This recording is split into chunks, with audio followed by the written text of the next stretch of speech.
aquele que vem sem causa aparente, que surge do nada, que te deixa com os olhos abertos no teto e uma sensação estranha no peito que você não consegue nomear com facilidade. Esse tipo de despertar tem sido ignorado por muitos cristãos que já deveriam saber reconhecê-lo. E o preço desse silêncio tem sido alto. Samuel era uma criança. Dormia no templo, próximo à Arca da Aliança, num tempo em que, repare bem no que a Escritura diz, a palavra do Senhor era escassa naqueles dias, não havia visão frequente. 1 Samuel 3:1. Esse detalhe não é decorativo. O narrador sagrado está descrevendo um ambiente de seca espiritual. Um tempo em que Deus parecia distante, em que os céus pareciam fechados, em que o sacerdote que deveria ver estava cego, e seus filhos corrompiam o ministério sem que ninguém interviesse. Era exatamente nesse contexto que Deus escolheu chamar. Não de dia, quando o templo estava cheio de movimento e liturgia, de noite, quando tudo estava quieto, quando só havia uma criança dormindo. Você já se perguntou por que Deus escolheu aquele momento? Por que não uma visão solene no meio do culto? Por que não uma voz trovejante quando o incenso subia? Porque havia algo que Deus precisava dizer e que só poderia ser recebido num coração desperto para Ele, não para o movimento, não para a rotina, não para o que os outros esperavam. Um coração que ainda não havia sido formatado pelo barulho do dia. Samuel não reconheceu a voz na primeira vez, nem na segunda. Foi somente na terceira que Eli, mesmo cego espiritualmente para tantas coisas, teve a sabedoria de dizer: se ele te chamar de novo, responde. Fala, Senhor, que o teu servo ouve. 1 Samuel 3:9. E essa resposta simples abriu uma das maiores revelações proféticas do Antigo Testamento. Uma criança, uma madrugada, uma postura de disponibilidade. E a história de um povo inteiro começou a mudar. Você já tentou calcular quantas madrugadas Deus tentou te chamar e você simplesmente dormiu de volta? Não estou dizendo isso para condenar. Estou dizendo porque essa é uma das perguntas mais sérias que um cristão pode fazer a si mesmo. Há algo que Deus quer revelar a você que não cabe no meio do barulho da sua agenda. Há uma palavra que precisa de silêncio para ser recebida. Há uma direção que só pode ser discernida quando o mundo parou e você ainda está desperto. Mas existe algo mais do que o silêncio nessa madrugada que precisa ser entendido. Existe também a guerra. Paulo não estava escrevendo metáfora quando disse que não temos que lutar contra a carne e o sangue, mas contra os principados, contra as potestades, contra os príncipes das trevas desta idade. Efésios 6:12. E esse combate não tem horário comercial. As trevas não respeitam seu ciclo de sono. O inimigo não tira folga às 3 da manhã. Muito pelo contrário. Existe uma razão pela qual muitos dos ataques mais pesados de ansiedade, de pensamentos invasivos, de dúvidas que destroem a fé, acontecem exatamente nessas horas. É porque há uma batalha em curso e você está no meio dela, queira ou não. A questão não é se você vai enfrentar essa guerra. A questão é se você vai enfrentá-la dormindo ou desperto. Dormindo no sentido espiritual, passivo, desinformado, reagindo sem compreender o que está acontecendo. Ou desperto, consciente da realidade invisível, armado com a palavra, orando com autoridade, intercedendo por aquilo que está sendo atacado. Elias fugiu para o deserto depois de Jezabel, deitou sob uma árvore e pediu para morrer. Basta, ó Senhor, disse ele, tira a minha alma. 1 Reis 19:4. Exaustão completa, colapso espiritual e emocional. E o que Deus fez? Deixou ele dormir. Mas depois mandou um anjo tocá-lo e dizer: levanta-te e come, porque o caminho é longo demais para ti. 1 Reis 19:7. Repare, Não houve repreensão pelo colapso. Houve pão assado, água fresca e instrução para se levantar. Deus entende o cansaço humano. Mas Deus também sabe que há momentos em que ficar deitado é perigoso, em que a cama virou fuga, em que o sono virou armadura contra a convocação. Você está em qual momento? No momento do descanso necessário que Deus mesmo providenciou? Ou no momento em que o sono virou uma maneira de não ter que ouvir o que Deus está tentando dizer? Há uma diferença enorme entre os dois, e você conhece essa diferença melhor do que imagina. No fundo, quando você desperta às 3 da manhã e algo por dentro está inquieto, você já sabe que não é só insônia. Tem alguma coisa acontecendo. Pode ser uma preocupação que você não conseguiu resolver durante o dia. Pode ser uma culpa que você enterrou sob atividade e que ressurge quando o barulho some. Pode ser uma decisão adiada que o espírito está pressionando para ser tomada.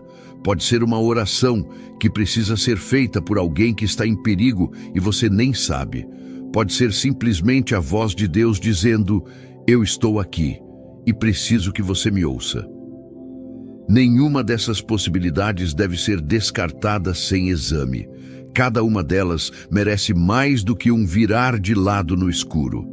Getsemane foi de madrugada. Jesus disse aos discípulos: ficai aqui e vigiai comigo. Mateus 26:38. 3 vezes ele voltou e 3 vezes os encontrou dormindo. E disse algo que ressoa com uma força perturbadora. O espírito, na verdade, está pronto, mas a carne é fraca. Mateus 26:41. Ele não estava falando sobre sono físico apenas. Estava falando sobre a incapacidade de se manter presente nos momentos decisivos. Estava falando sobre a tendência humana de se ausentar justamente quando a presença é mais necessária.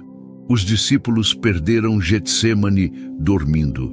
Você se perguntou alguma vez o que teria sido diferente se eles tivessem ficado acordados? Se tivessem orado, se tivessem estado presentes naquele momento em que o Filho de Deus suava sangue e precisava de intercessão humana? Não podemos saber. Mas sabemos que eles dormiam quando deveriam ter estado de joelhos. E você, nas suas madrugadas, o que tem feito com o tempo em que os outros dormem e você está acordado? Existe uma teologia do tempo noturno que a igreja quase perdeu. Não é misticismo, não é espiritualidade esotérica. É simplesmente o reconhecimento de que Deus opera no silêncio das horas que ninguém reivindica. Enquanto o mundo dorme e as demandas sociais estão suspensas, existe uma janela de acesso à presença divina que tem características únicas. Os antigos entendiam isso de um modo que nós, com nossos celulares e playlists de meditação, muitas vezes não conseguimos mais acessar. O Salmo 63 foi escrito por Davi num deserto, não num palácio. Num lugar de sede real, de fuga, de perigo, e ele escreve: quando me lembro de ti sobre o meu leito, medito em ti nas vigílias da noite. Salmo 63, 6. A palavra traduzida como vigílias se refere àquelas divisões da noite que os hebreus usavam para organizar o tempo, os turnos de guarda que iam da meia-noite até o amanhecer. Davi não estava descrevendo um devocional organizado. Estava descrevendo o que acontecia quando ele não conseguia dormir. Quando os problemas eram grandes demais, quando os inimigos eram reais e o futuro era incerto. Em vez de deixar a mente desvairar no escuro, ele direcionava tudo para Deus. A insônia virou adoração. A vigília virou encontro. Isso é completamente diferente da maneira como a maioria dos cristãos lida com o despertar noturno. A maioria vai direto para o celular, abre as redes sociais, começa a consumir conteúdo que não alimenta nada. Assiste séries até apagar, rola notícias que só aumentam a ansiedade e então tenta dormir de novo com a cabeça cheia de informação inútil, o coração mais pesado do que estava antes e a oportunidade completamente desperdiçada. Não estou dizendo que toda insônia é chamado profético. Estou dizendo que você está tratando como ruído algo que pode ser sinal. E essa diferença importa mais do que você imagina. Há uma passagem em Jó que quase ninguém usa para pregar sobre isso, mas que deveria ser central em qualquer conversa séria sobre madrugadas espirituais. Deus fala a Eliú, não ao próprio Jó, mas ao jovem que está assistindo ao debate, e diz: Deus fala de uma maneira ou de outra, ainda que o homem não perceba. Em sonho, em visão noturna, quando o sono cai sobre os homens, quando adormecem no leito, então ele abre os ouvidos dos homens e lhes apõe o seu selo de instrução. Jó 33, 14, 16. Deus está continuamente tentando comunicar. O problema não é a ausência de Deus, é a ausência de percepção humana. Você percebe? Ou você tem estado tão acostumado ao barulho, tão dependente de estimulação constante, tão anestesiado pela rotina, que mesmo quando Deus abre sua boca no silêncio da madrugada, você não consegue mais distinguir a voz dele do próprio ruído mental? Essa pergunta não é retórica no sentido vazio. É uma sonda.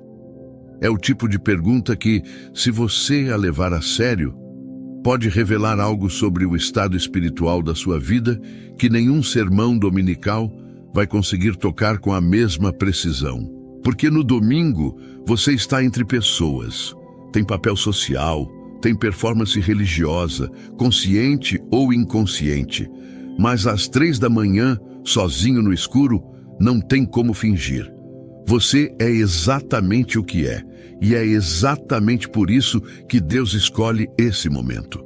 A primeira coisa que precisa acontecer quando você desperta nessas horas não é buscar distração, nem forçar o sono de volta. A primeira coisa é resistir ao impulso automático da carne e fazer uma pergunta honesta. O que está acontecendo dentro de mim agora mesmo? Não como exercício psicológico, como ato espiritual. Como o início de um diálogo com Deus que só você e Ele podem ter. Isso exige algo que nossa geração está perdendo com velocidade alarmante: a capacidade de ficar parado sem precisar de estímulo externo. A capacidade de tolerar o silêncio sem preenchê-lo imediatamente. Isso não é fraqueza, é disciplina. É a mesma disciplina que permitiu a Davi escrever os Salmos no deserto, que permitiu a Paulo cantar nas prisões, que permitiu a João receber o Apocalipse numa ilha de exílio. O silêncio forçado virou espaço sagrado, porque eles tinham a disciplina interior de habitá-lo em vez de fugir dele. Agora imagine comigo, o que você carrega dentro de você que só aparece quando o mundo para. Que ansiedade específica emerge às 3 da manhã que fica escondida durante o dia? Que culpa fica enterrada debaixo das atividades e ressurge quando o cobertor não é mais suficiente para abafá-la? Que medo específico sobre seu casamento, seus filhos, sua saúde, seu futuro, sua fé, aparece com nitidez cirúrgica nessas horas? Esses não são apenas problemas psicológicos esperando por solução terapêutica, são pontos de acesso espiritual. São lugares onde Deus pode entrar se você abrir a porta, em vez de tentar empurrá-la de volta para o fechado. Jacó lutou com Deus de madrugada. Gênesis 32 descreve o momento com uma estranheza que os comentaristas ainda debatem. Um homem, na noite anterior a um encontro que ele acreditava que poderia custar sua vida, encontra alguém que luta com ele até o amanhecer. E Jacó, mesmo quando o quadril é deslocado, mesmo com a dor física, não solta. Não te deixarei ir se não me abençoares. Gênesis 32, 26. É obstinação? Sim, mas é a obstinação da fé desesperada. É o tipo de insistência que nasce de alguém que sabe que não tem mais para onde correr. E o resultado dessa luta noturna foi uma nova identidade. Não mais Jacó, o que agarra pelo calcanhar, o que engana, o que manipula para conseguir o que quer. Mas Israel, o que lutou com Deus e prevaleceu. A transformação não aconteceu em culto, não aconteceu em conferência. Aconteceu numa madrugada de luta e disponibilidade. O que você está evitando lutar? O que você prefere anestesiar no sono em vez de enfrentar de joelhos no escuro? Há algo que Deus está esperando que você pare de fugir para que Ele possa finalmente renomear quem você é? A segunda coisa, e vou aprofundar isso nos próximos blocos, é que o despertar noturno muitas vezes não é sobre você, é sobre outra pessoa. É sobre uma guerra que está acontecendo na vida de alguém que você ama e que só pode ser combatida de joelhos às 3 da manhã, porque é exatamente quando o inimigo age com mais liberdade. Existe uma teologia da intercessão noturna que precisa ser restaurada na igreja. Não como doutrina abstrata, mas como prática urgente de pessoas que levam a sério a realidade do combate espiritual. Mas antes de chegar lá, você precisa entender que a madrugada começa com uma escolha. Uma escolha que parece pequena, mas que tem consequências que você não consegue medir nesse momento. A escolha entre virar de lado e dormir de volta, o que às vezes é correto e honesto. Ou ficar acordado e perguntar a Deus por que seus olhos estão abertos quando deveriam estar fechados. Quando Neemias soube da destruição de Jerusalém, a Escritura não diz que ele entrou em pânico. Não diz que ele fez uma reunião de emergência. Não diz que ele escreveu uma petição ou começou uma campanha. Diz que ele sentou, chorou, ficou em luto por vários dias e então, repare, jejuou e orou diante do Deus do céu. Neemias 1:4. E essa oração de Neemias começa com algo que a maioria dos cristãos modernos perdeu completamente: a arte de ficar diante de Deus sem ter pressa para chegar à petição. Você já reparou como sua oração funciona? Com que velocidade você vai das palavras iniciais para a lista de pedidos? Quantos segundos ou minutos, se for muito disciplinado, você permanece em silêncio diante da presença de Deus antes de começar a falar? Isso não é crítica ao conteúdo da sua oração. É uma pergunta sobre a estrutura do seu encontro com Deus. Porque se você chega diante dele com a lista já montada na cabeça, você não está chegando para ouvir. Está chegando para negociar. Neemias passou meses carregando isso. Por alguns dias, diz o texto, e o contexto sugere que foram meses antes de ele finalmente estar diante do rei com um pedido concreto. O que ele fez nesses meses? Orou, processou, esperou o momento certo. E essa espera não foi passividade religiosa. Foi o tipo de maturação espiritual que transforma um copeiro em líder de restauração nacional. O que você está carregando que ainda não foi completamente levado diante de Deus? Não mencionado em oração? Isso é diferente. Completamente entregue, completamente exposto, completamente colocado nas mãos de Deus, sem que você continue tentando resolver por baixo dos panos enquanto ora por cima. Existe uma diferença enorme entre mencionar algo para Deus e realmente confiar a Ele. E essa diferença, às vezes, só aparece na madrugada, quando você não tem mais energia para fingir que está no controle. A primeira das 3 coisas que você deve fazer quando acordar entre 3 e 5 da manhã é simples na descrição e difícil na prática. Pare e ouça antes de falar. Não ligue o celular, não acenda a luz, não vá verificar as redes sociais para ver o que o mundo está fazendo enquanto você não consegue dormir. Fique onde você está no escuro e pergunte a Deus, em voz baixa ou só no pensamento, não importa, por que estou acordado? Isso parece simples demais para ser levado a sério. Mas é justamente essa simplicidade que a maioria das pessoas recusa. Porque ficamos condicionados a acreditar que espiritualidade é algo que acontece em ambientes controlados, na igreja, no devocional da manhã, no retiro espiritual. Não no leito às 3 da manhã, com o cabelo bagunçado e a boca sem escovar. Mas a palavra não sustenta essa versão asséptica de encontro com Deus. Deus falou a Samuel enquanto ele dormia, a Jacó enquanto ele lutava no barro, a Elias enquanto ele estava exausto debaixo de uma árvore, a João enquanto ele estava exilado e provavelmente cheio de dúvidas sobre o sentido de tudo. Deus não precisa do seu melhor momento. Ele precisa da sua disponibilidade real. Isaías 54 diz: O Senhor Deus me deu língua de erudito para que eu saiba dizer ao cansado uma palavra que o sustente.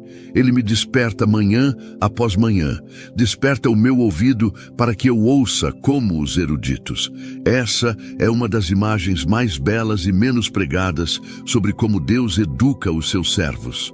Não num seminário, não numa biblioteca, mas numa escola de despertares matinais, onde Deus mesmo é o professor e a matéria principal é aprender a ouvir. Desperta o meu ouvido para que eu ouça. Isso pressupõe que ouvir precisa ser ensinado, que o ouvido espiritual não funciona no automático, que há um processo de educação divina que inclui ser acordado repetidamente, consistentemente, para receber instrução. E isso implica que Deus está investindo ativamente no seu despertar. Não é coincidência, não é desequilíbrio hormonal. É escola. Você está matriculado nessa escola? Ou você tem reprovado nas aulas que acontecem às 3 da manhã? Existe um padrão que aparece de forma surpreendente em diferentes momentos da Escritura. Deus instrui seus servos nas horas de transição entre a noite e o dia. Não há plena luz do meio-dia, quando o intelecto humano está no pico e a confiança em si mesmo é maior. Mas naquele momento limiar, quando a noite ainda não terminou e o dia ainda não começou, quando o ser humano está em seu estado mais permeável, quando as defesas baixam e o coração está mais aberto do que em qualquer outro momento, Abraão acordou cedo de manhã para ir ao lugar que Deus havia mostrado. Repetidamente, a Escritura registra que Abraão acordou de manhã cedo para obedecer. Moisés subiu ao monte de madrugada para encontrar Deus, e Moisés se levantou de madrugada e subiu ao monte Sinai. Êxodo 34:4. Jesus, de madrugada, sendo ainda muito escuro, levantou-se e saiu, e foi a um lugar deserto, e orava. Marcos 1:35. Não foi à tarde, quando a agenda permitia, foi enquanto todos dormiam, porque havia algo naquele silêncio que o dia não poderia oferecer.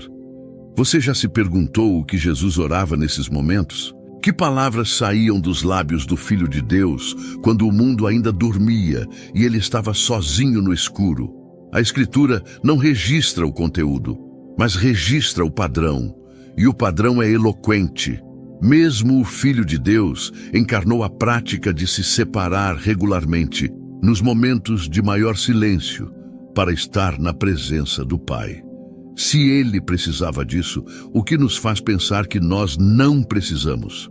A segunda coisa que precisa acontecer quando você acorda nessas horas, e estou falando agora sobre algo que vai além do individual, que vai além do seu próprio coração, que toca a realidade de pessoas que você ama, é interceder com autoridade, não interceder como costume religioso. Não orar porque é o que um bom cristão faz às 3 da manhã para ter uma boa história para contar no grupo. Mas orar como alguém que entende que há uma batalha real acontecendo, que o tempo de oração não é desperdiçado, que cada palavra levantada em fé tem peso real na dimensão espiritual. Ezequiel 22:30 registra uma das declarações mais perturbadoras e menos citadas de toda a Escritura. E busquei dentre eles um homem que levantasse o muro e se pusesse na brecha perante mim por esta terra, para que eu não a destruísse, mas não o achei. Deus estava procurando um intercessor, não um pregador, não um líder espiritual de plataforma, um homem que ficasse na brecha, um homem que se pusesse entre o julgamento e o povo, e não encontrou. Essa frase deveria nos perturbar profundamente, porque ela revela que há momentos em que a ação de Deus sobre uma situação depende, dentro da lógica da aliança que ele mesmo estabeleceu, da intercession humana fiel. Não porque Deus seja impotente, mas porque ele escolheu operar através da cooperação com aqueles que ele criou à sua imagem. Ele busca parceiros, ele busca intercessores. E quando não encontra, o julgamento segue seu curso. Você está na brecha? Ou você tem dormido enquanto as brechas ao redor de você, no seu casamento, na vida dos seus filhos, na sua igreja, na sua cidade, ficam abertas e sem cobertura espiritual? Há um detalhe no texto de 1 Reis 19 que normalmente passa despercebido quando a história de Elias é contada. Depois do Monte Carmelo, depois do fogo descido do céu, depois da vitória espetacular sobre os profetas de Baal, Elias foge. Não é covardia barata. É o colapso de um ser humano que deu tudo o que tinha e não tinha mais nada. E no meio da sua fuga, ele para, deita e pede para morrer. Mas o anjo que Deus manda não chega com repreensão. Não chega com um discurso motivacional sobre identidade e propósito. Chega com pão e água. Levanta-te e come, porque o caminho é longo demais para ti. 2 vezes, pão assado numa pedra quente e um jarro de água. Comer, descansar, comer de novo. E só então, só depois que o corpo foi cuidado, Deus fala. Isso é pastoral no sentido mais profundo da palavra. E é também uma correção teológica para uma tendência que existe nas igrejas de espiritualizar tudo a ponto de negligenciar o corpo. Você não pode orar com profundidade se está cronicamente exausto. Você não pode interceder com clareza se está nutricionalmente destruído, dormindo 3 horas por noite e vivendo de estimulantes químicos para sobreviver ao dia. O corpo importa. O descanso é sagrado. E às vezes o que Deus está dizendo às 3 da manhã não é fica acordado e ora, mas cuida do que eu te dei para habitar. Mas é crucial, isso só se aplica quando o corpo realmente precisa de descanso e não está usando o sono como fuga espiritual. E você conhece a diferença. Seu próprio corpo te diz a diferença.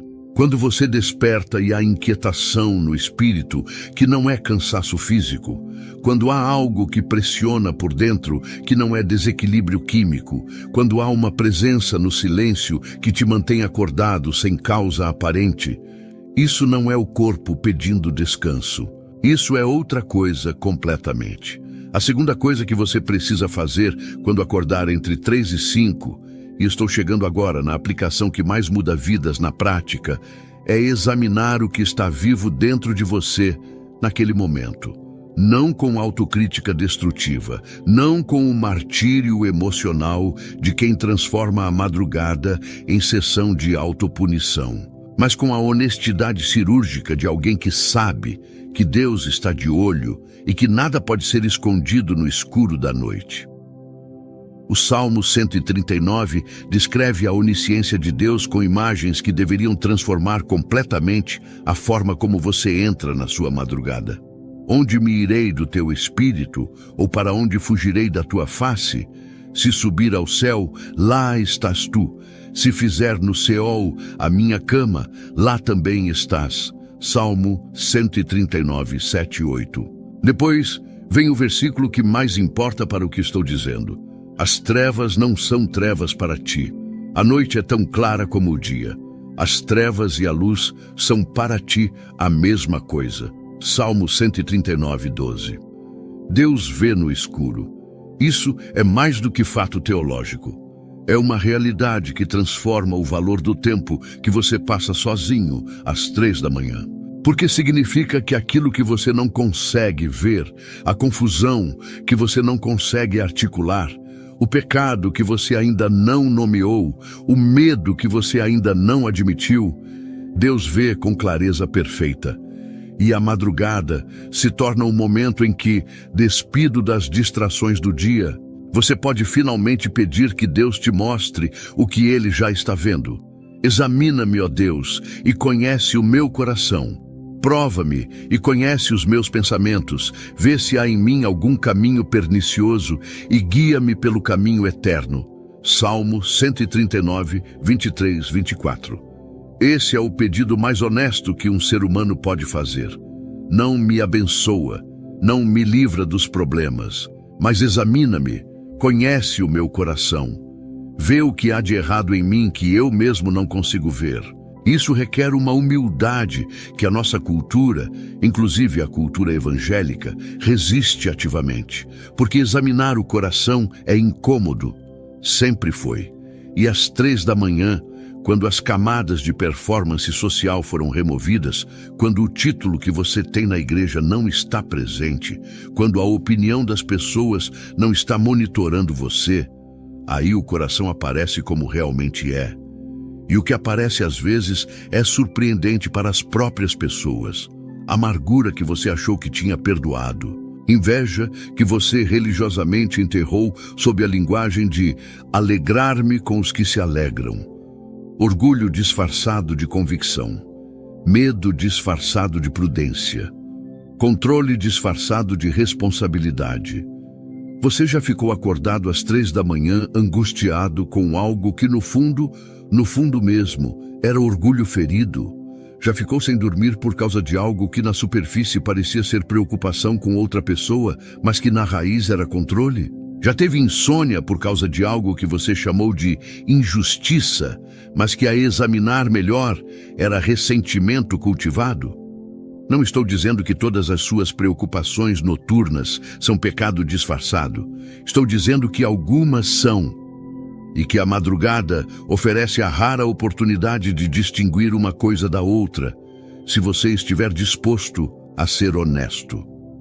Jeremias chorou tanto que ficou conhecido como o profeta que chora. E seus lamentos nas lamentações são algumas das expressões mais cruas e honestas de dor que existem em toda a Escritura. O Senhor é justo, pois que me rebelei contra o seu mandamento. Lamentações 1:18. No meio de toda a dor, toda a desolação, toda a destruição, ele consegue chegar a esse ponto de honestidade. A rebeldia existiu, o julgamento foi justo e a misericórdia de Deus ainda é nova a cada manhã. As misericórdias do Senhor são a causa de não sermos consumidos, porque as suas misericórdias não têm fim, renovam-se cada manhã. Lamentações 3, 22, 23. A manhã que vem depois da madrugada de honestidade e exame, essa manhã traz misericórdia nova. Não para quem usou a madrugada para fugir, mas para quem ficou acordado o suficiente para ser honesto diante de Deus no escuro. Existe uma oração que Salomão fez na dedicação do templo, que contém uma promessa específica para situações de crise espiritual e nacional. É longa, é detalhada, e no meio dela aparece algo que quase nenhum pregador usa quando fala sobre o famoso versículo que geralmente é destacado. O versículo que todo mundo cita é 2 Crônicas 7:14.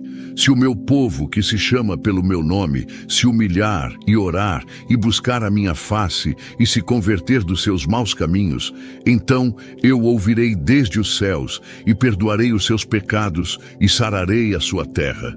Esse versículo é poderoso, é verdadeiro, é a base de muitas campanhas de oração. Mas o que vem antes dele, no versículo 13, é o que muda completamente o contexto. Se eu fechar o céu e não houver chuva, ou se mandar gafanhotos consumir a terra, ou se enviar pestilência sobre o meu povo. Deus está descrevendo situações de crise como chamados à humilhação. A seca não é apenas fenômeno climático. A praga não é apenas catástrofe biológica. São formas de Deus chamar seu povo de volta. E a resposta a esse chamado tem uma sequência que precisa ser respeitada: humilhação, oração, busca da face de Deus, conversão. Não apenas oração, não apenas busca, humilhação primeiro. Porque sem humilhação, a oração vira negociação e a busca vira barganha. E Deus não aceita barganha de alguém que ainda não dobrou o joelho no sentido real da palavra. Você está vivendo alguma forma de seca? Não necessariamente no sentido material, embora possa ser também isso, mas seca espiritual. Aquela sensação de que você está fazendo tudo certo na superfície, indo à igreja, lendo a Bíblia, participando das reuniões, mas que algo secou por dentro. As lágrimas não vêm mais na presença de Deus. A palavra não corta mais como cortava antes. O culto parece ritual e não encontro. A oração parece monólogo e não diálogo. Essa seca tem um nome, tem uma causa. E às 3 da manhã, quando o espírito está mais exposto, você às vezes consegue nomeá-la de um jeito que durante o dia você evita.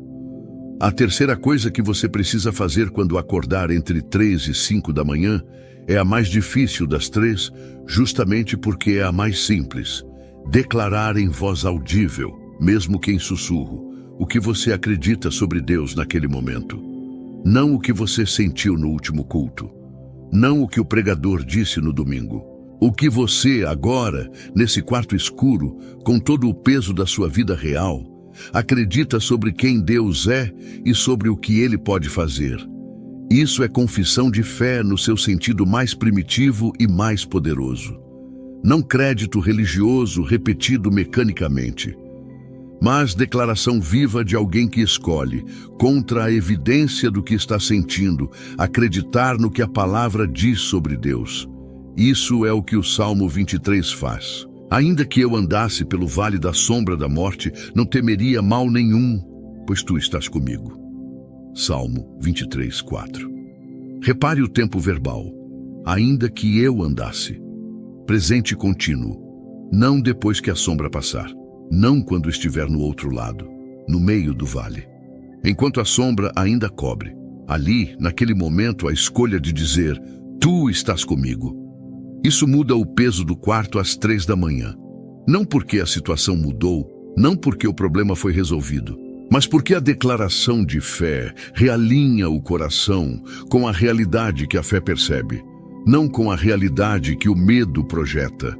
E existe uma diferença devastadora entre essas duas realidades. Paulo e Silas estavam na prisão, com os pés presos no tronco, as costas abertas pelos açoites, em total escuridão, sem saber se sairiam com vida. E à meia-noite, Paulo e Silas oravam e cantavam hinos a Deus. Atos 16, 25. Não de manhã, quando a luz voltou e a esperança foi mais fácil. À meia-noite, no momento mais escuro, com dor física real, com futuro incerto, e essa declaração pública de adoração que os outros presos ouviram, que o carcereiro ouviu, que o céu ouviu, precedeu um terremoto que abriu todas as portas. O terremoto não veio primeiro. A adoração veio primeiro. A declaração de fé veio primeiro. E o que parecia o fim se tornou o ponto de virada. Você está esperando o terremoto para então adorar? Esperando a situação melhorar para então crer com mais facilidade? Esperando a certeza para então declarar? Mas é exatamente invertido. A adoração no escuro precede a luz que vem depois. A declaração de fé na madrugada prepara o terreno para o amanhecer que Deus está trazendo. Abraão, contra a esperança, creu em esperança. Romanos 4:18. Essa frase é paradoxal da melhor maneira. Contra a esperança. A situação humana não oferecia base racional para a esperança. A idade era avançada. O corpo estava como que morto. A promessa parecia biologicamente impossível. Mas creu em esperança. A fé não se ancora na situação, se ancora no caráter de Deus. E Abraão, descrito como aquele que não fraquejou na fé e não considerou o seu próprio corpo, Romanos 4:19, manteve a declaração ativa, mesmo quando tudo ao redor dizia o contrário. Isso é o que precisa acontecer às 3 da manhã, uma escolha deliberada de não deixar que a escuridão do quarto defina a realidade espiritual do momento. Uma escolha de abrir a boca, mesmo em sussurro, e dizer algo verdadeiro sobre Deus no meio de tudo que não parece verdadeiro sobre a sua vida. Há uma cena na vida de Jesus que precisa ser olhada com mais atenção do que normalmente recebe. João 11. Lázaro está morto há 4 dias. Marta sai ao encontro de Jesus com uma frase que mistura fé e acusação. Senhor, se tivesses estado aqui, meu irmão não teria morrido. João 11, 21. Maria, quando chega, diz exatamente a mesma coisa. E Jesus, chegando ao túmulo, faz algo que nenhuma teologia de glorificação fácil consegue explicar completamente. Jesus chorou. João 11:35. Ele sabia que ia ressuscitar Lázaro. Já havia dito isso explicitamente aos discípulos. Tinha todo o poder necessário para reverter a morte, mas mesmo assim chorou. Por quê? Porque a dor das irmãs era real. Porque o luto da comunidade era real. Porque a morte, mesmo sendo temporária naquele caso, era real. E o Filho de Deus não ignorou essa realidade com uma espiritualidade de plástico que diz: não precisa chorar, porque Deus está no controle. Ele foi movido até as lágrimas pela dor alheia. Isso é compássio no sentido original. Sofrer junto. E é parte do que Deus quer operar em você nas madrugadas. Não apenas o seu encontro pessoal com Ele. Não apenas o seu exame interior, mas a expansão da sua capacidade de sentir o que os outros estão sentindo, de carregar o que os outros estão carregando, de interceder com lágrimas reais por pessoas reais em situações reais. Paulo disse aos Romanos: chorai com os que choram. Romanos 12:15. E isso não é instrução sentimental, é chamado a intercessão encarnada. É a convocação para que o sofrimento alheio te acorde às 3 da manhã e te coloque de joelhos não por obrigação religiosa, mas porque você genuinamente sente o peso do que a outra pessoa está carregando. Você tem chorado com alguém recentemente? Não de forma performática. Realmente, não tem sido tão anestesiado pelo seu próprio peso que a dor dos outros passou a ser apenas informação? O pai da sua célula que perdeu o emprego, você foi movido por isso ou apenas registrou a informação e seguiu em frente? O casal da sua church que está em crise, você orou por eles por 5 minutos entre uma atividade e outra, ou ficou acordado por eles de madrugada pedindo que Deus interviesse? Estou perguntando porque o amor que a Escritura descreve não é sentimento ocasional que aparece quando é conveniente. É comprometimento ativo com o bem do outro que inclui interceder por eles quando eles não sabem que precisam de intercessão. Efésios 6:18. O mesmo trecho sobre a armadura espiritual que todo mundo cita, mas poucos aplicam integralmente, termina com: orando em todo tempo com toda oração e súplica no Espírito, e vigiando nisto com toda perseverança e súplica por todos os santos. Toda oração, todo tempo, toda perseverança, por todos os santos. Essa é uma agenda de intercessão que não cabe apenas nos momentos confortáveis, que requer exatamente o tipo de disponibilidade que a madrugada oferece. Mas a intercessão noturna só funciona quando você entende a autoridade que foi dada a você em Cristo. Não a autoridade do cargo religioso, não a autoridade do título eclesiástico, a autoridade que vem de estar em Cristo, que está sentado à direita do Pai, muito acima de todo principado e potestade e poder e domínio. Efésios 1:21. Essa posição não é simbólica, é real. E o crente que compreende essa realidade ora de forma completamente diferente do crente que ora apenas como exercício religioso. Você ora como alguém que tem autoridade ou como alguém que está pedindo um favor a um Deus distante e ocupado?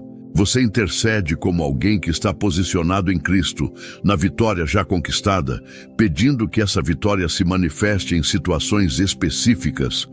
Ou você ora como alguém que ainda não tem certeza se Deus vai querer ajudar? Esse não é detalhe teológico. É a diferença entre intercessão que move e intercessão que apenas preenche tempo espiritual. Daniel orava 3 vezes por dia. mesmo quando foi decretada a proibição de orar a qualquer deus que não fosse o rei, mesmo quando sabia que ia para a cova dos leões, mesmo quando havia mais do que suficiente motivo para racionalizar uma pausa temporária na prática espiritual. E a Escritura diz que ele foi a seu quarto, onde havia janelas abertas para Jerusalém, e ali se ajoelhou 3 vezes ao dia, e orou, e deu graças diante de Deus, como fazia antes. Daniel 6:10.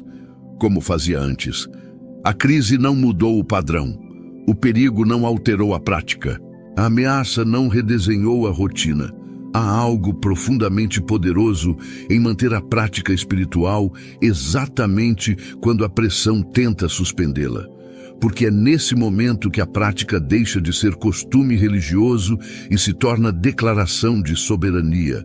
Não a soberania do crente, mas a soberania do Deus a quem o crente serve, que não é ameaçado por decretos humanos e que não precisa de condições favoráveis para ser adorado. O que a pressão da sua vida atual está tentando suspender?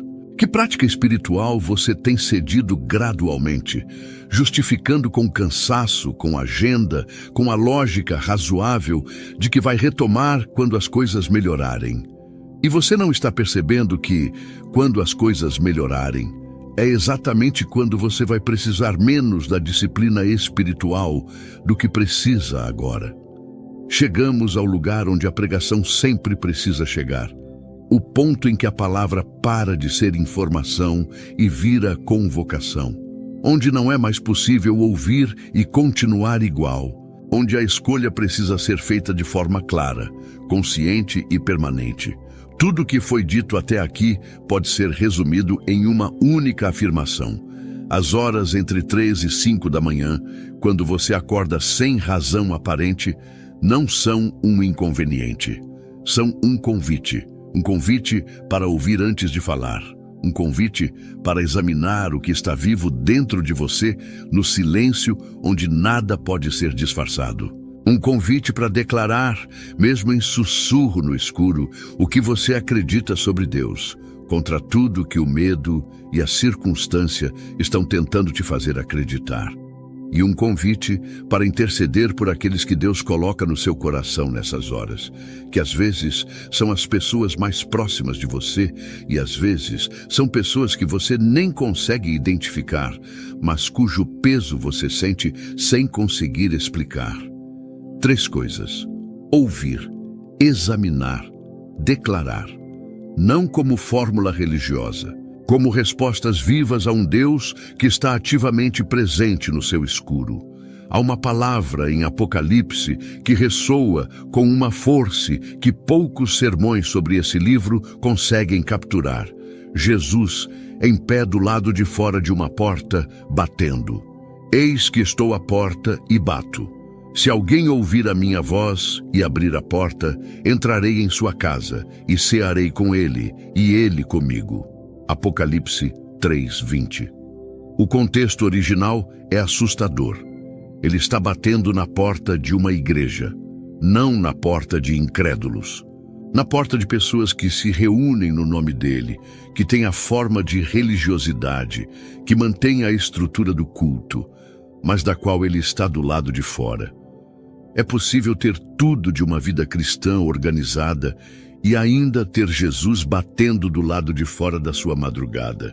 Ele bate quando você acorda às 3 da manhã. Não para te assustar, para cear contigo, para ter aquele encontro íntimo, sem plateia, sem agenda, sem performance, o tipo de encontro que a ceia simboliza, onde você come o que ele é e ele come da sua vida real, com todas as suas contradições e seus medos e seus arrependimentos e sua fé imperfeita. A pergunta não é se ele está batendo. A pergunta é se você vai abrir. Zacarias 1:3 contém uma das frases mais curtas e mais densas de todo o Antigo Testamento. Voltai-vos para mim, diz o Senhor dos Exércitos, e eu me voltarei para vós. 2 movimentos, 2 sujeitos. Uma promessa condicional no melhor sentido da palavra. Não condicional no sentido de que Deus está relutante, mas no sentido de que ele respeita a liberdade humana o suficiente para esperar que a iniciativa da volta seja genuína. Você precisa se voltar, não fazer mais atividade religiosa, não aumentar a lista de compromissos espirituais, se voltar, que é diferente. Virar para ele no sentido de reorientar o coração, de fazer dele de novo o centro do que você faz, de parar de construir a vida ao redor de tudo, menos dele, e chamar isso de fé. Essa volta pode acontecer às 3 da manhã, de joelhos no escuro, sem ninguém sabendo, sem post nas redes sociais, sem testemunho para dar no próximo domingo. Só você e ele. E a decisão silenciosa de que essa madrugada não vai ser perdida. Porque a madrugada que você perde dormindo, quando Deus está batendo, não volta. O filho que você podia ter coberto em intercessão e não cobriu, vai enfrentar batalhas que intercessão teria vencido antes de chegarem. O casamento que você podia ter fortalecido nas orações das madrugadas vai continuar sangrado enquanto você dorme. A decisão que você podia ter tomado com clareza, depois de ouvir Deus no silêncio, vai continuar sendo tomada com base no medo e na pressão das circunstâncias. Nada do que a madrugada oferece pode ser comprado com dinheiro, recuperado com esforço ou substituído com atividade. É uma janela. E janelas fecham. Mas enquanto ela está aberta, enquanto você está lendo isso, enquanto essa palavra ainda está viva em você, enquanto a consciência ainda responde ao peso do que foi dito, há uma escolha disponível. E ela é simples. Da próxima vez que você acordar às 3 da manhã, antes de virar de lado, antes de pegar o celular, antes de forçar o sono de volta, pare. Fique quieto por 30 segundos e pergunte a Deus em voz baixa: Senhor, por que estou acordado? E então fique quieto o suficiente para ouvir a resposta, porque ele responde. Ele sempre respondeu. Respondeu a Samuel quando ainda era criança. Respondeu a Elias quando estava exausto e sem esperança. Respondeu a Neemias quando ele chorou pelos muros destruídos. Respondeu a Paulo e Silas quando eles cantaram na prisão. Respondeu a Jacó quando ele se recusou a soltar. Respondeu a Davi no deserto, no leito, nas vigílias da noite.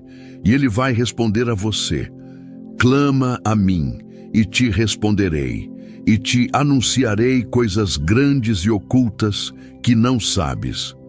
Jeremias 33:3. Você está apenas acumulando informação religiosa.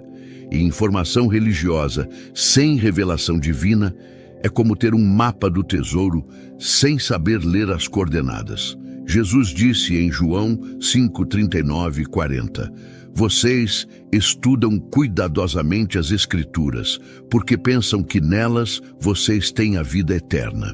E são as Escrituras que testemunham a meu respeito. Contudo, vocês não querem vir a mim para terem vida. Veja que paradoxo impressionante. Os fariseus conheciam a lei, conheciam os profetas, conheciam cada detalhe das Escrituras, mas perderam completamente o ponto central, conhecer a Cristo. Estudavam a palavra, mas não conheciam o Verbo que se fez carne. E hoje, quantos não cometem o mesmo erro? Quantos não transformam o estudo bíblico em um exercício acadêmico, em uma competição de quem sabe mais versículos, de quem pode debater com mais eloquência?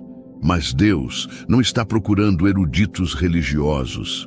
Ele está procurando corações famintos, espíritos sedentos, almas dispostas a ouvir sua voz e obedecer sua palavra.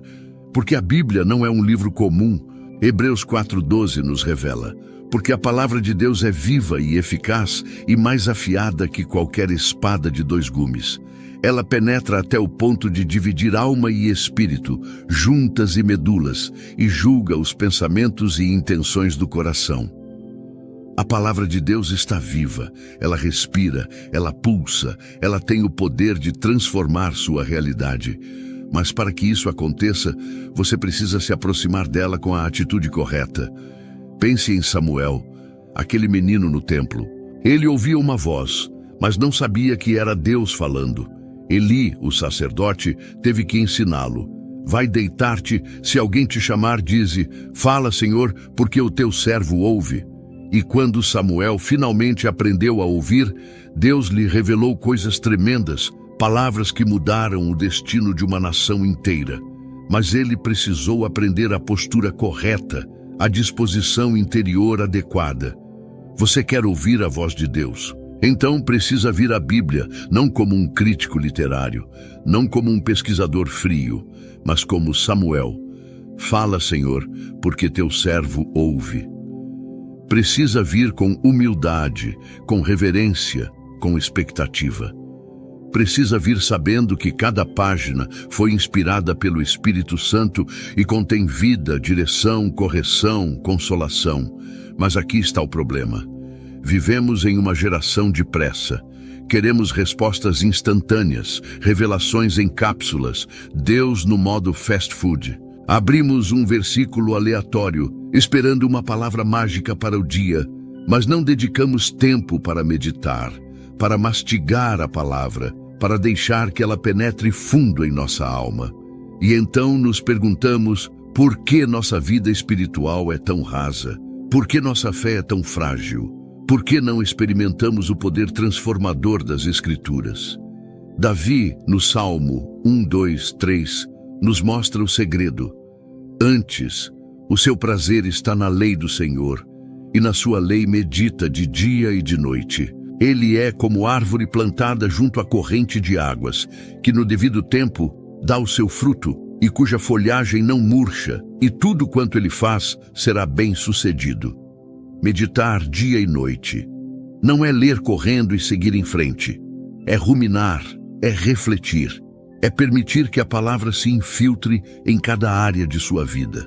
Quantas vezes você lê um versículo pela manhã e à noite já esqueceu completamente?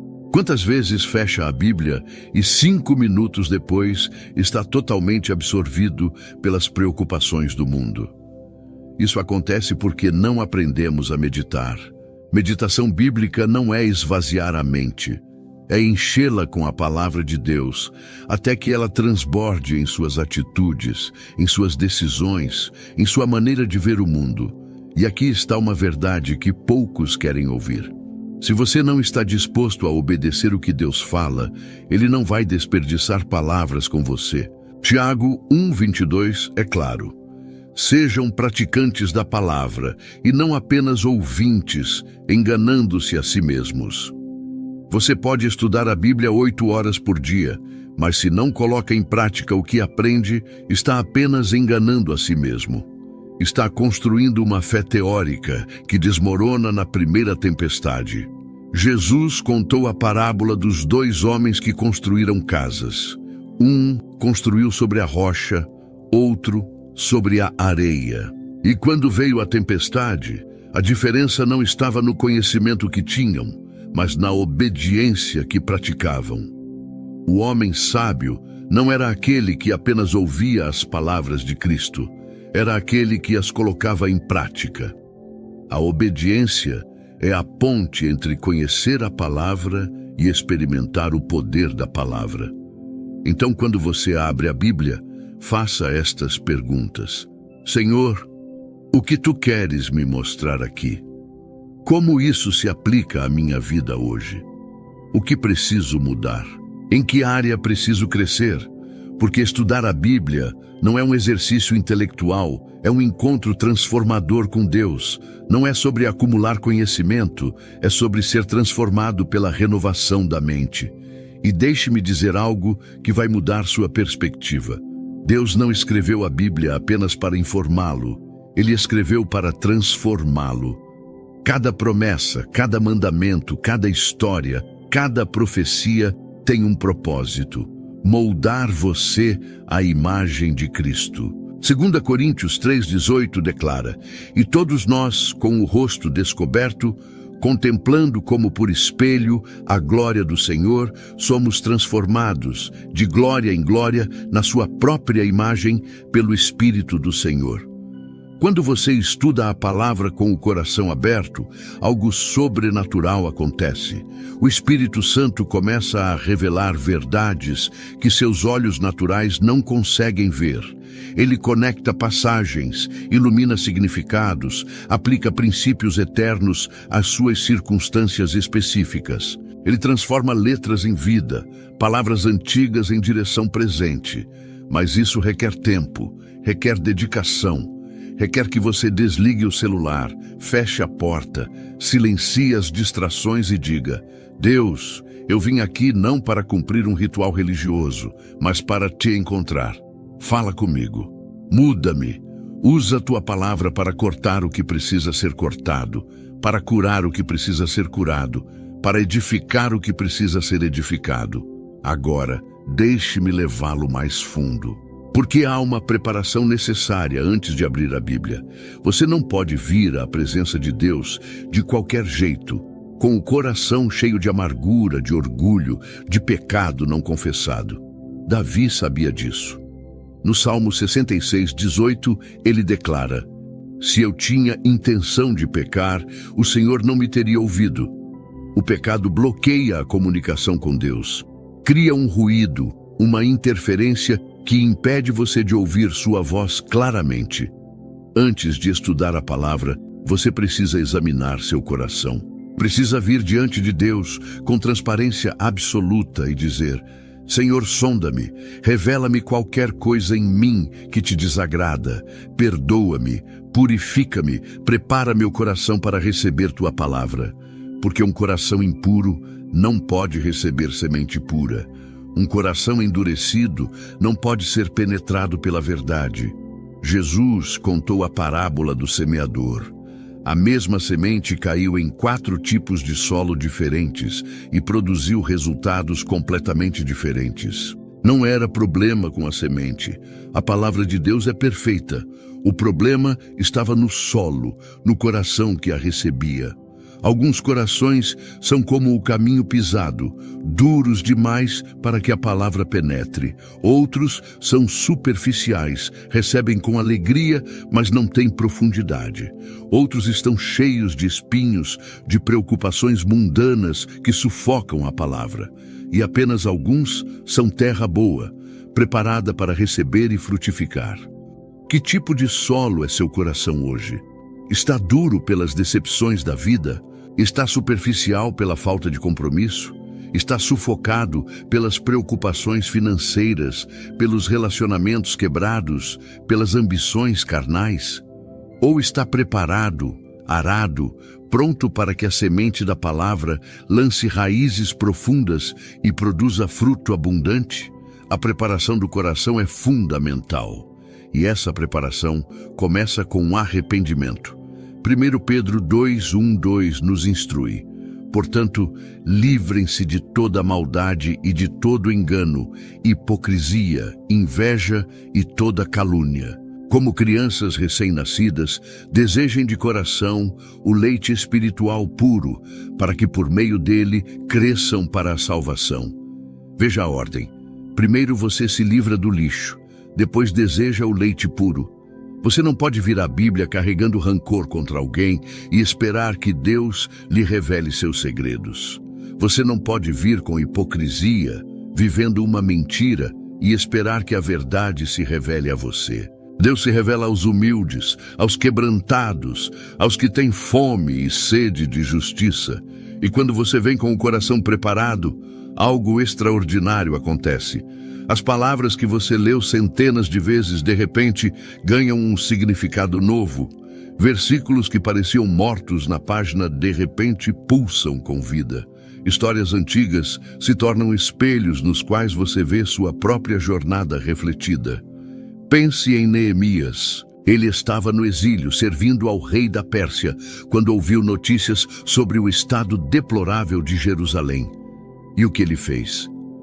Antes de agir, antes de planejar, antes de reconstruir, ele jejuou e orou. Ele confessou não apenas seus pecados, mas os pecados de seu povo. Ele preparou seu coração diante de Deus. E então, quando estava pronto, Deus abriu portas que pareciam impossíveis. O jejum, a oração, a confissão. Essas são ferramentas de preparação espiritual. Elas limpam o canal entre você e Deus. Elas afinam sua sensibilidade espiritual. Elas removem as escamas dos seus olhos para que você possa ver o que Deus está fazendo. Agora, quando você finalmente abre a Bíblia com o coração preparado, precisa entender algo crucial. A Bíblia interpreta a Bíblia. Você não pode pegar um versículo isolado e construir uma doutrina inteira sobre ele. Você precisa entender o contexto. Precisa comparar Escritura com Escritura. Precisa deixar que a totalidade da revelação de Deus ilumine cada parte específica. Os bereanos, em Atos 17:11, são elogiados por essa prática. Ora, estes de Bereia eram mais nobres que os de Tessalônica, pois receberam a palavra com toda a avidez, examinando as Escrituras todos os dias para ver se as coisas eram, de fato, assim.